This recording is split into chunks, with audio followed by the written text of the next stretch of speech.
Okay, so today I'm just gonna ask you a few questions. So, how do you believe that the society can improve its use of renewable energy sources?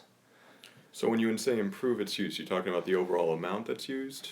Overall amount and also efficiency in terms of its use, because maybe it's not being optimized to the fullest at the moment. Okay.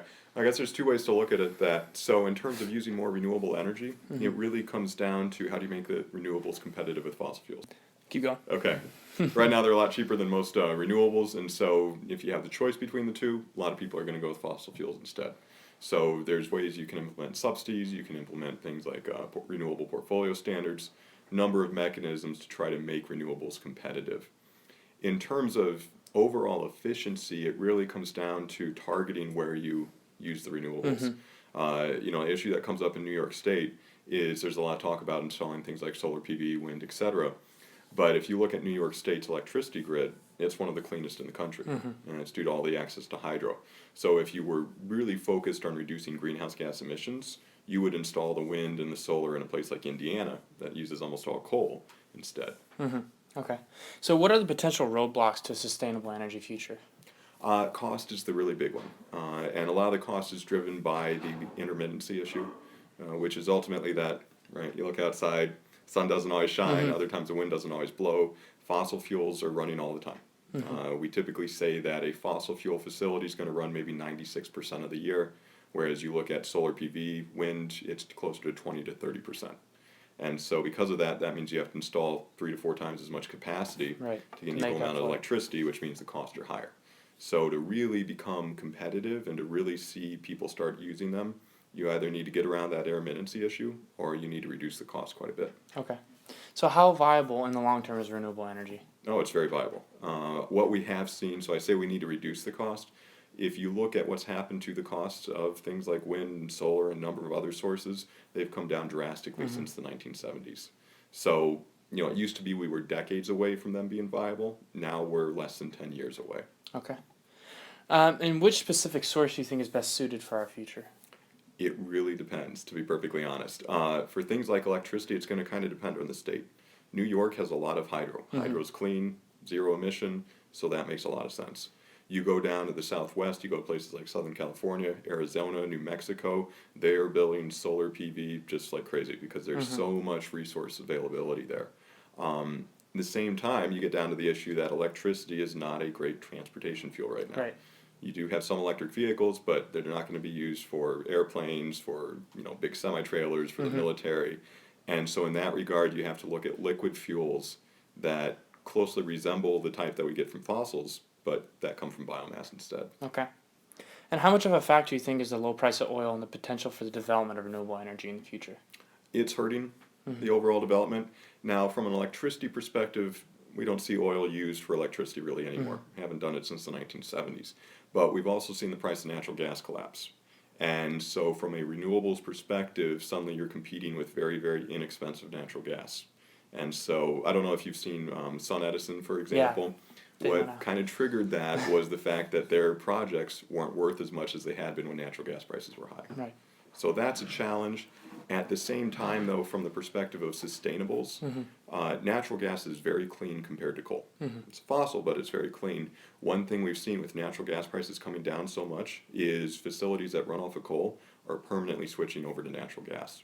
And so the U.S., the country's emissions have actually declined because we're replacing so much of that coal with natural gas. And when do you think of it as maybe being more or less used as a transition fuel towards renewable energy, maybe filling in those intermittent gaps?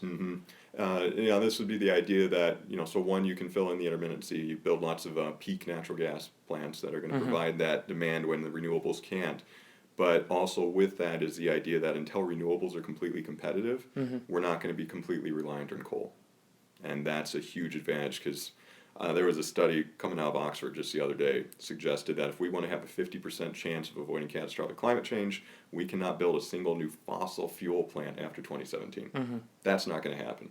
But anything we can do to get rid of coal and replace it with something lower emissions, a step in that direction. Interesting. So if the government subsidies no longer existed for renewable energy projects, would they be financially viable? Most would not. And that's again just because with natural gas and coal prices so low, they just wouldn't be able to compete. So subsidies are that very, very, very valuable contribution. Now, we're getting to the point where what we term grid parity, which is then renewables can actually compete with fossils for electricity production, that's just a few years away. So I don't think the subsidies are going to be required forever, but at this point, especially with the low price of fossils, it is. Okay. And what do you think is the most effective means of implementing renewable energy into our current energy infrastructure? The most effective way would be some sort of cap and trade system or a carbon tax, kind of like Europe has, although Europe's isn't working too well for a number of reasons. The main advantage of that is you don't really kind of try to pick and choose the winners. You set the market conditions that will incentivize low emission requirements, and then you let the marketplace determine which pathways are the best way to do that. California has something called the low carbon fuel standard that does that for its transportation system, and it penalizes any pathway that produces more emissions than this predetermined benchmark, but then it provides extra financial support for those that come in below. And the lower your emissions are compared to that benchmark, the more money you get. So that really offsets that disadvantage. Okay. And how do you really think we could set the cap on carbon emissions? Because if it's, at the end of the day, there's those extra credits, right? That they can trade with one another. At the end of the day, we're still polluting at that level. How can we slowly implement and lower that eventually? Is it by cutting the bar and setting it lower and forcing companies to go lower? Or is it some other means? So there's two ways you could do this. Most cap and trade systems will start off with emissions at a certain level, and then every year it declines. And so within 20 years, you may have reduced emissions or that cap by 50%. So that's one route. The other route is to employ what's known as a carbon offset. And this is the idea that most even many renewables are going to have some sort of greenhouse gas. Either they're going to be greenhouse gas positive or they're going to be neutral at the very best. Right? Solar PV panel, it's not going to emit anything, so it's neutral. There's some pathways that are actually net negative. Okay. And so this is what we would term an offset. You would have some pathways that pull CO2 out of the atmosphere, bury it underground. So essentially do the exact reverse of what fossil fuel consumption does. And so that's another way, is to encourage offsets to bring down. So even if you have a cap at a certain level, the offsets are going to literally offset that. I've heard about that technology before where it's carbon capture, is that it? So carbon capture and sequestration. Now the issue with, carbon capture is typically used on, say, a coal-fired power plant. And it's very expensive then. Very expensive. In best case scenario, you're just making that coal carbon neutral. Now what you could do instead is, we think of a tree, that's a natural carbon offset. Pulls CO2 out of the atmosphere, buries it under the ground in the soil carbon. Well, if you were to replace a coal-fired power plant with something running off of biomass, and then you had carbon capture and sequestration attached to that, then this entire process is just taking CO2 from the atmosphere and sequestering the carbon. Right. So that would be one way where you could literally reverse the fossil fuels. That's very interesting. So do you think it's really possible to convert society's dependence on fossil fuels to become more reliant on energy in the proposed timelines from agencies like IRENA, for example? So, some people say this is a defeatist position, but it's very unlikely we're going to meet many of these goals. And the main reason for that is because people aren't all that interested until they see a way to either reduce their costs, so reduce your electricity bills, things like that, or there's some other benefit. And I'd say avoiding climate change is a benefit, but most people tend to look very short term. The real issue is whether we can do this in time to avert the really bad consequences. I've seen some scenarios that suggest that if we keep going on our current path, we will be looking at a temperature increase of, say, 10 degrees Celsius by the end of the century. Right. Which would just be, catastrophic. Truly catastrophic. Adds completely new language to that. NASA just estimated that we could be looking at sea level rises of 6 to 10 feet by the end of the century. And that's just based on what we're doing right now. Right. So while we might not be able to avoid any sea level rise, anything we could do to avoid that kind of result, I think, would be a victory at this point. Okay. So what are the new sources of renewable energy that haven't been properly developed on a large scale yet? Like, for example, I know biomass is one of them. Yeah, biomass is the really big one because we've seen, and it really depends on the type of biomass. If we talk about what we term first generation crops, so things like corn, soybeans, palm oil, these are all being used at scale. I think 10% of the gasoline that we use in the U.S. has been replaced by corn ethanol. Right. Fairly high percentage of soybean biodiesel as well.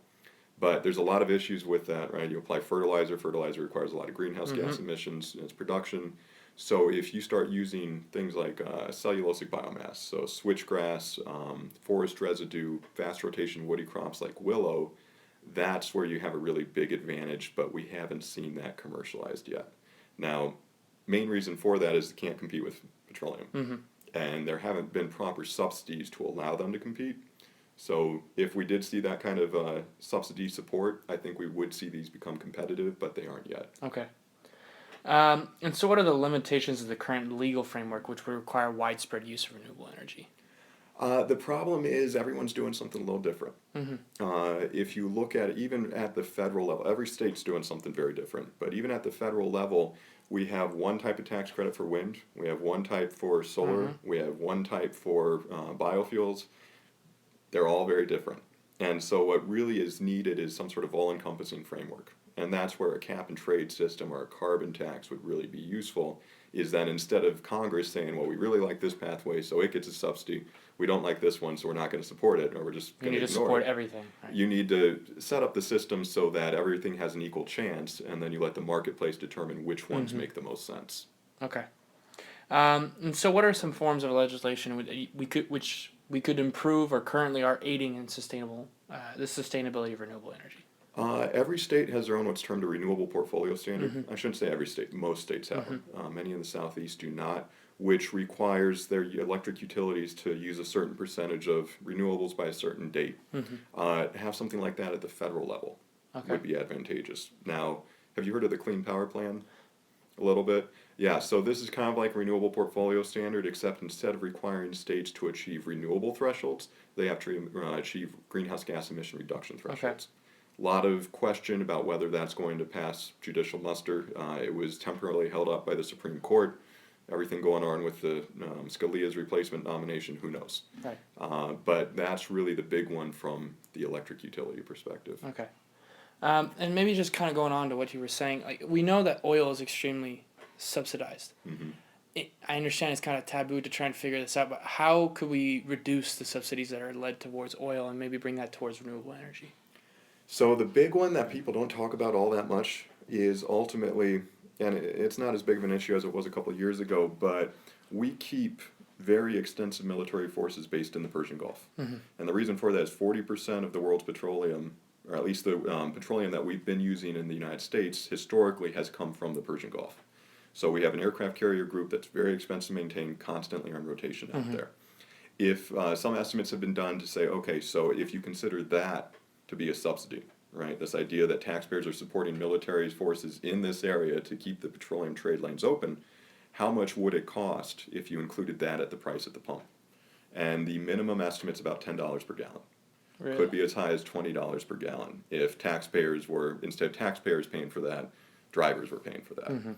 So that's the sort of thing where actually producing petroleum here at home, we think, well, yeah, there's a lot of negative effects associated with that, but that does reduce some of the costs only if we no longer keep those forces stationed over there. So it's things like that where you kind of look at these unintended indirect costs, try to account for them, you get a better picture for how everything adds up. Big advantage of renewables, of course, if we produce them here at home, you don't have to worry about doing that anymore. And now, is that those unintended indirect costs, are there any associated with renewable energy that we haven't really incorporated? If we see, so one issue that comes up is like rooftop solar PV. Okay. Net metering, the net metering debate, that's a great example of it. Historically, so the last 100 years, electric utilities operate in this monopoly framework. Government says, okay, electric utilities, you have a monopoly in your service area. You're the only one that can produce electricity there. We don't want people building lots of excess infrastructure. It'd be expensive. In exchange, your profits are very limited. We don't want you ripping those people off because you have a monopoly.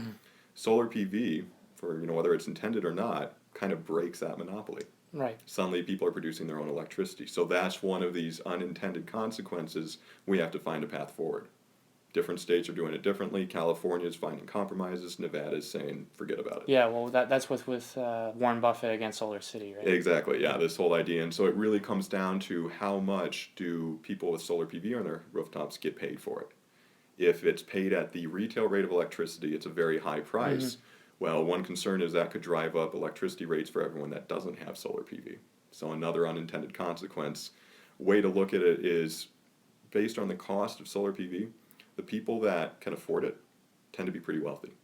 People that can't afford it don't have that much income. Well, it's the low income people then that under the current system will suffer from higher rates if you have enough solar PV adoption. So none of these issues are insurmountable, but we have to find ways to get around them, otherwise they could become pretty big issues. Okay, amazing. Well, thank you very much. Of course.